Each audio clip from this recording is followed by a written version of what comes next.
The Nuggets make 3 picks in the 2023 NBA draft, all NBA ready guys, all filling a certain need of what the Nuggets are going to need to defend their championship. We'll talk about it on Locked On Nuggets.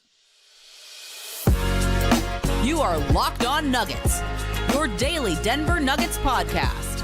Part of the Locked On Podcast Network, your team every day. Welcome to Locked On Nuggets, your daily Denver Nuggets podcast, part of the Locked On Network, your team every day. Today's show is brought to you by Birddogs. Go to birddogs.com/LockedOnNBA, and they'll throw in a free custom Birddogs Yeti-style tumbler with every order. My name is Matt Moore. I'm the senior NBA writer for the Action Network, coming to you late on Thursday night after the draft, as Freddie says, always late, LOL. Sorry, I had another podcast for Action Network that I had to get done before this one, as well as making a few final calls to wrap up the night as well. On today's show, we'll talk about the Nuggets draft selections, including Julian Strawther out of Gonzaga. We'll talk about Jalen Pickett and Hunter Tyson, the 3 picks that the Nuggets made on draft night. We'll talk about all those picks and more on today's show. It'll be a quick show. You'll get my thoughts tonight, and then you'll get Adam Maraz's thoughts in the morning. If you want to catch more of Adam's reactions in the very immediate, and go check out the DNVR show. Great way for you to be able to catch all things Nuggets over on DNVR. We love the DNVR show. Also, hey, how about go check out Pickaxe and Roll with Ryan Blackburn as well. Lots of good pods out there. We recommend you checking them all out because we think there's enough listening time for all of us. All right, let's go ahead and get started. Thanks for joining us on whatever platform that you're on, whether you're on Apple Podcasts, Spotify, or on YouTube. The best way for you to be able to support the show is to just hit subscribe on the old YouTube channel. Folks hanging out with us on a Thursday night, so appreciate you guys being with me. I'm heading to the mountains tomorrow, so I'm glad to be finally getting away for a few days. I'm sure that Damian Lillard or someone else will get traded while I'm on the way out to Steamboat. But let's talk about the Nuggets. So they take Julian Strawther out of Gonzaga with the first pick that in their 2023 draft selection over at pick 29. Julian details as an elite shooter. So 6'6", 21 years old, a 6'9" wingspan, 209 pounds, 41% from three-point range, 15.2 points per game at Gonzaga, 6 boards per game. He's got an advantage to be able to attack off of closeouts, which I think is like a really key thing to be able to for the Nuggets to be able to bring to the table here. There's a string here of the Nuggets took guys that are ready to play now. They took older guys. They took older players, and that was a trend. And Julian is absolutely one of the guys that fits that description. My favorite stat that I was able to pull up on Julian is 97th percentile on spot ups last season nationwide. 45% from 3. He shot 40 of 89 from 3-point range on spot ups last season for Gonzaga.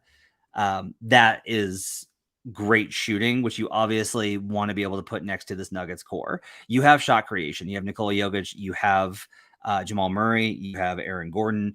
You are now able to bring more shooting off the bench and be able to kind of fit that in. There's at 6'6", right?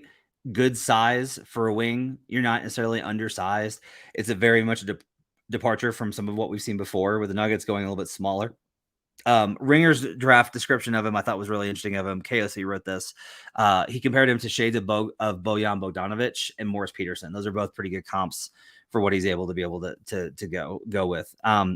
So ultimately, this pick seems pretty straightforward, right? You pick up a guy that was really pretty good actually in pick and roll situations. He had 102 possessions last season and was 77th percentile offensively as the pick and roll. So a little bit higher than what we're kind of used to seeing in college. Honestly, you don't see that much pick and roll, and he's got a really high efficiency rate based off of that as well. He's got a capacity to be able to do a little bit on ball and be able to work off ball. Leo Clayman says, but can he guard? Well, guess what? He's a rookie, so no, no one can guard. That second unit though needs some offensive firepower with it, right? If you're going to be running the switch all units, regardless of who they bring back, it's good to be able to bring some shooting off the bench and be able to have emergency shooters. And it's also good to have guys that can step up and fill in if one of the starters is missing a night or several weeks with injuries, right? If you need for a guy to be able to fill in, Julian's going to be able to do that. Todd Houston says third string behind CB and P. Watt, not bad at all. Guess a sharpshooter. All of that, I think, is like a little bit of a capacity for what they're able to bring to the table. So ultimately, I look at the pick as indicative of what they were looking for. Like Julian, I think, is a starting place for where they wanted to get to in this draft, which was older players established who can play now, who have size and can shoot. That's really kind of like the model of what they were able to bring to the table here. And then you've got Benjamin Casperson says, so Marcus Howard? No, not really. Tim Joseph says, is he expected to play right away? And do you expect all three guys on the roster to start the season? It's a good question. I do. I think they'll at least be in training camp, and they'll either convert them to two ways or sign them to the roster, depending on how much they like them. Like a lot of this is going to be like they will have a summer league team, and they'll have to see and evaluate those guys over the next couple of weeks to see what they want to do in training camp and how much competition they want to bring in, whether they want to put these guys on a program long term or if they want to be able to instead have them, play immediately. It may be a thing where they sign them and they put them on non-guaranteed deals and they send them to the G League. There's all sorts of ways for them to handle this, including the two-way contracts, which could be an option for the two guys that they drafted in the second round. Those are, I think, options for them depending on what those guys will want as well. I think that's got to be part of the consideration. Additionally, I think the biggest thing with Julian is if we look at, he's got a little bit of on-ball capability, and I do think it's interesting that these guys are offensively capable. Like the shooting is pretty pure in most of these guys. Pickett's got a little bit more of a creation mold to him. But I think it's overall like an interesting question of what they're able to do as far as what they bring to the table. I will say that defensively, the metrics are pretty good for Julian. He was 53rd percentile across all possessions and 53rd percentile on half court last season. Some of that's messy because there's so many schools and you got fluctuations on some of the sample sizes over at Synergy, but I do think it's at least promising that the numbers weren't completely terrible, although I do think that there's limitations on what he's gonna be able to bring to the table, but sometimes the guys are better than that. Bubbles brings this up as well. He's got a nice floater game as well. That's definitely like part of the advantage. His floater is supposed to be one of the most effective weapons in the game. A scout sent me that, and I was like, what do you think about Strawther? And he was like, the floater is my favorite thing about his game. He's able to get to it from all angles is one of the things about him, is that he's able to manipulate that. And if you're able to hit that mid-range area, I think you're in a pretty good spot. Tim says, also, does this make anyone expendable on the current roster? No, I don't think so. I don't think that this means that they're moving on from Colin. I don't think, there's questions about Zeke Naji and all these other guys. Look, there's only so many roster spots that they're going to need. So I'm not going to make definitive statements. I don't know. This is one of the things that stresses me about draft night. Sometimes look one thing on draft night, and then 2 months later, they look very different. So it's something I think to consider. David says, the only critique I have is, was an attempt made to package at least one of these two picks plus Zeke for more proven vet? The answer is no. I think they looked at what the market was and what was out there. And I think you can look at most of the trades that occurred tonight were all pick for pick, right? It was pick and pick, like pick and future picks for pick. There was almost no internal movement. Like Davis Bertans got moved, but there was no player movement outside of that. I think in part because everything's kind of self-contained to the draft this year for whatever reason. So that's something to kind of consider as we go forward. On the other side, we'll get to Jalen Pickett out of Penn State and what he's going to bring to the table. We'll get to that on the other side. First, I need to tell you about Birddogs. Birddogs make you look good. They've got stretch khaki shorts that are designed to fit slimmer through the thigh and leg, giving you a truly sculpted look. And you will look like an Adonis in these things. Their shorts do the exact same thing as Lululemon, but they fit way better. And they fit way better than regular shorts that are made of a stiff restricting cotton because they've got cloud knit fabric that looks just like khaki, but it stretches. So that you get a way slimmer fit without having to sacrifice movement.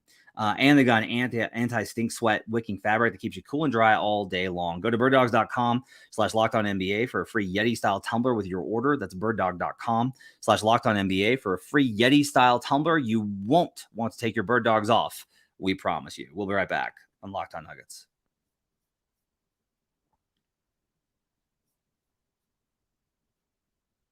Back here on Locked On Nuggets, I mentioned Adonis and the Bird Dogs read, and everyone's mentioning Adonis arms. Great throwback. Great throwback there.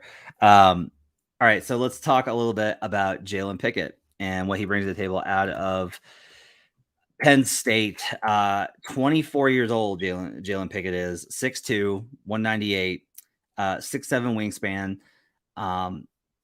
The biggest thing that I kind of noticed about him when I kind of dug into the numbers on him, and that's as much as I've gone to, pick and roll ball handler, he was 94th percentile across the nation last season running pick and roll. And he ran a ton of them at 195. That's a high percentage of them. He's got a great post-up game as well. He actually had 156 in post-ups. He's strong as an ox is part of the deal with Pickett. So you've got like this very big, very physical guard, also a good shooter, really good at being able to manipulate his way in space off of those picks. I did do some clips on that. A scout told me that he felt like he had some of the best immediate feel, that he will have a shorter runway to understanding pick and roll coverage in the NBA because of his experience and how he just tends to get it. He understands how to do that. Bubbles mentions being a fifth-year senior who started 142 games in college bodes really well for him, being able to play backup point guards minutes right away if necessary. So Pickett's the one that you kind of point to and you go, that's Bruce Brown insurance. Like that Pickett, I think, is the one that you kind of look at and go, okay, so he's like the guy that can do this. And I think that's really important. Benjamin says more like Andre Miller.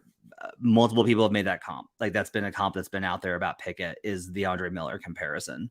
That's who he's been compared to a lot. Ringer's comparison for him is Mark Jackson, which is again a big physical guard. So you've got this like real strength and size. And I think it also kind of speaks to, if the Nuggets are going to continue, one of their identities, honestly, was for as efficient as their offense was, the Nuggets are rare in that they're an efficient offense that also bullies you with size. Pickett's another example of that, where he's got a real ability he uses his size extremely well against smaller guys, to where he's not going to get out physical. He's not going to get out muscled. He's going to come in. He's going to be ready. He's got that. He really does have like a man.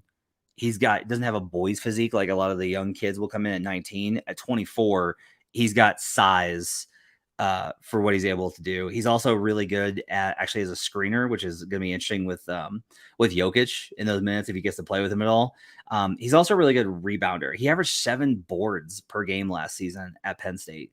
That's ridiculous for a guard. Like that's absolutely insane for him. He's made a lot of progress on his 3-point shot. We'll see if it holds. That's going to be like one of the big questions, is of whether or not he's got a 3-point shot. But quite honestly, we had the same question about Christian Brown, and you can make impacts in other ways on this Nuggets roster. It's one of the actual real advantages of him. He's also got a floater game, by the way. His runner was 91st percentile in across the nation last year. Todd Houston says he's got the Bruce guns. So there you go. David says, I think the Nuggets may be making a choice between him and Colin Gillespie very soon. It's possible. We'll see kind of where Colin's at with his rehab. I think it's too early to make a call on that yet. I think that there's a lot that has to be determined, especially when you're talking about second round guys. So a lot of this is going to depend on cap management, contracts, etc. For what it looks at. I think the biggest thing, honestly, with Pickett, again, is kind of getting back to the Bruce Brown factor here, is that you've got somebody that can come in and, if necessary, can run the second unit. You can just be like, all right, let's let the rookie come in and he can just run pick and roll with whatever big that they get, or Zeke, they bring him back, or run DHO with Vlatko, right? And you can run all these different mechanisms and get yourself through this season. The Nuggets are going to need what I refer to as inning eaters, right? Which are their guys, they're the 82 game players. They're guys that are going to get you through the regular season. And if Pickett is good enough to play in the NBA and manage on his own, and if he can be low turnover and highly efficient, then he's going to be in a pretty good spot to be able to play that role. And that's a good role for him to be able to play. So I think overall, he's in a pretty good spot to have an opportunity here. And it's insurance against the possibility of Bruce Brown leaving, which looks a little bit more possible. Did have a 13% turnover rate across all possessions, which isn't, I wouldn't say tremendous. So a little bit of a concern there. 12% in the half court. So a little bit of an issue, I think, with some of the turnovers, but I'd have to dig a little bit more into what happened at Penn State to know exactly how much of an issue that was on his end. Francisco says 15 roster spots in 3 two-ways. Denver now has 7 players with only 1 year or none experience in the NBA. Is that a good thing for our championship aspirations? I will say this. You can always get guys that have experience because there are always minimums out there. And I would imagine that some of them will probably also get there. Not all 7 players will be around the Nuggets. That won't happen. They'll make some hard cuts. They'll move on from some guys. And we'll talk about that here on Locked On Nuggets. But overall, I think you keep taking shots, you keep taking hits, and you see what you can kind of do. David says tonight's moves portend the front office lean towards expecting a Bruce Brown exit. Does it mean a focus towards more front court or big help in free agency?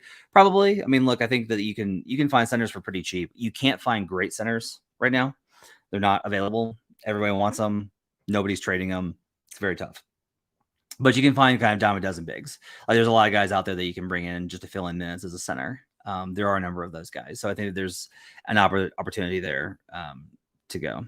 Bubbles, who's done his research, says Pickett had a 46-point game where he hit 10 threes this season. So we'll see if he's able to replicate that here in Denver.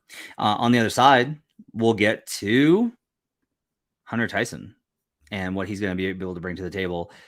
Breaking, it's shooting, as well as we'll wrap up kind of the conversation about the Denver Nuggets draft night as well. First, I tell you about eBay Motors. For a championship team, it's all about making sure every player is a perfect fit. It's the same when it comes to your vehicle. Every part needs to fit just right. So the next time that you need parts and accessories, head to eBay Motors. With the eBay Guaranteed Fit, you can be sure every part you need fits just right the first time around. Add your ride in my garage and look for the green check to know the part will fit or your money back. Because just like in sports, confidence is the name of the game when you shop on eBay Motors. And with over 122 million parts to choose from, you'll be back in the game in no time. It's easy to bring home a win when the right parts are guaranteed. Get the right parts, the right fit, and the right prices on ebaymotors.com. Let's ride.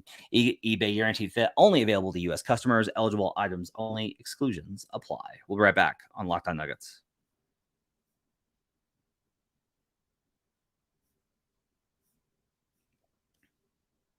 Back here on Locked On Nuggets, Bubbles lied to us. It was not 46, it was 41. I'm going to ban you now, Bubbles. I'm just kidding.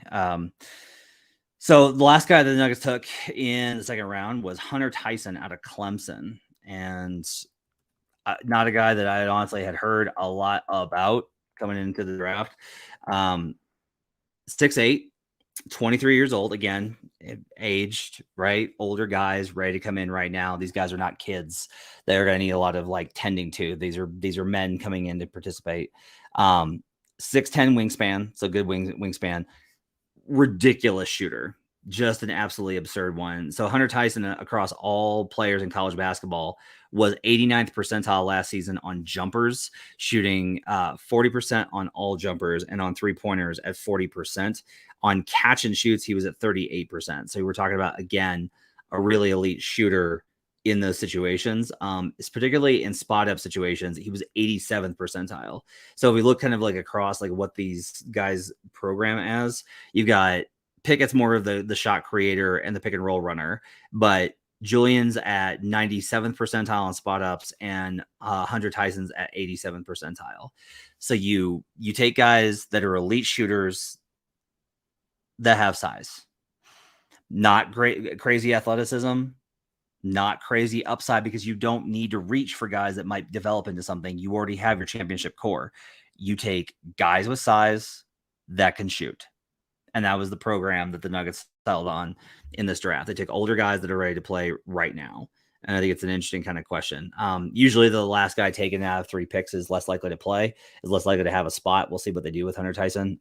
But he's absolutely a sharpshooter. And if he gets into the gym and just absolutely lights it up in summer league and then lights it up in training camp, a lot of this may not get settled until training camp. The Nuggets may come into camp with the starters and Christian and Zeke and Vlatko, right? And that's 8. And then a bunch of young guys and some vets, and just shake it out. That's entirely possible of what they're able to do.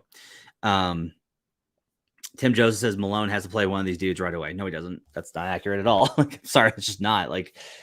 They'll have enough options.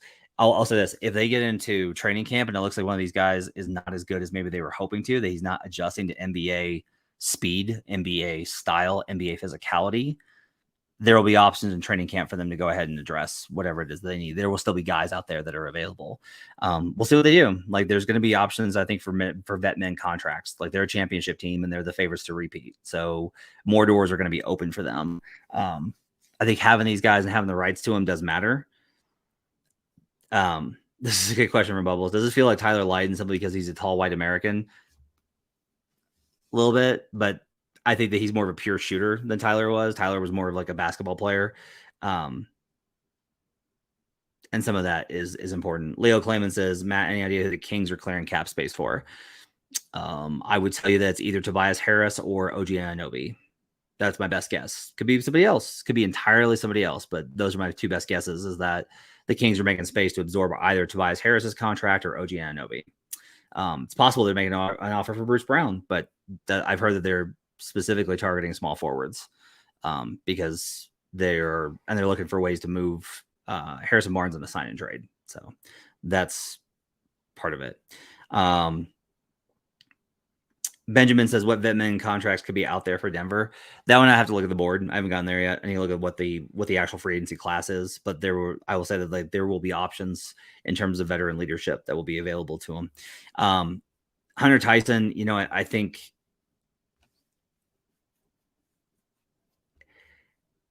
the finishing, I think, is okay there. He's got really good, what was a scout told me? Not feel for the game. It was, he's got really good sense for how the offense is supposed to work. So he just kind of understands how things are supposed to happen on the court. And that's obviously a high mark for any Jokic team, is you want to have that guys that do it. Not fast on defense. He's really slow on foot speed. He's going to get torched in pick and roll situations, but he'll rebound. 9.6 boards per game last season for Clemson. That's a really high mark. So a 40% shooter that averages 10 boards per game, not bad. So he only really got good at Clemson the last year, was another thing that I was told, is the shot. One scout did tell me when I reached out about it was that they were like, I don't know if he's going to be, if last year was really good, or if that was just it finally clicked for him.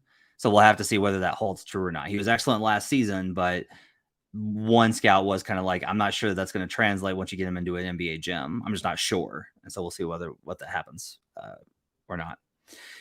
Overall, when we look at the Nuggets draft night, there's a pretty clear message here, is they didn't waste time with draft and stash.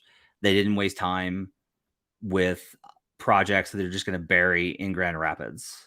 They took guys that they think might be able to play immediately. That's why you take 24-year-olds. You can take them because you think they're very good, but you also take them because they need less hand holding. And for a team that's got championship intentions, you don't want to have to spend time holding hands and walking guys through stuff. Christian was really great last year, in part because Christian got stuff quickly. And then one of the things that I was told about him is that he picked up things quickly and didn't need to be told again. And that's the difference between an older player and a younger player, is the older guys have been around and they will pick up stuff and they will adapt it, and then they fix it, and then they'll go move on. You live with a guy for 6 months like NBA players do. You really don't want to be teaching him the same problem over and over and over and over and over again. So that's one of the things. Benjamin Casperson says, Denver can survive with a bad bench in the regular season, but we need 7 to 8 playable guys in the playoffs. And currently we're at 6. Yeah, that's true. But I also think that there's a lot of time. Free agency hasn't even started yet. And while Denver's options are limited in what they're going to be able to do, let's wait and see. Let's watch what they do with what's in front of them, and let's see what the roster looks like towards training camp. I think that the front office has probably proven they deserve a little bit of trust when it comes to all this stuff. David says, I think Jack White's ahead in the depth chart anyway. Hunter's a specialist for 37. That's not a terrible pick. Yeah, and like Luke, I said, you can give him a training camp, see if it's working, if it's pops, if it doesn't, send put him on two-way, send him to Grand Rapids, figure it out from there. Denver, I think, got the guys that they wanted. I think there were probably a few that went ahead of them. They were kind of like, darn. but I don't get the sense that they were disappointed with the haul tonight. I think they were happy with what they got. We'll have more tomorrow. There's not going to be a press conference with Calvin Booth until Monday because the trade calls were not finalized as of yet, and they're just going to go ahead and wait till Monday and introduce all of the guys when they get into town. So that's what they're going to do. So we'll have more reaction on Monday when they introduce your new Denver Nuggets off of the draft. You can catch Adam's thoughts tomorrow on the NBA draft, and we'll be back on Monday with a combined show, getting you set for free agency and all the craziness that's sure to come next week. We'll talk about that all more next week. Thanks for joining me. Appreciate you guys. Have yourselves a great Friday. We'll see you guys again next time on Locked On Nuggets.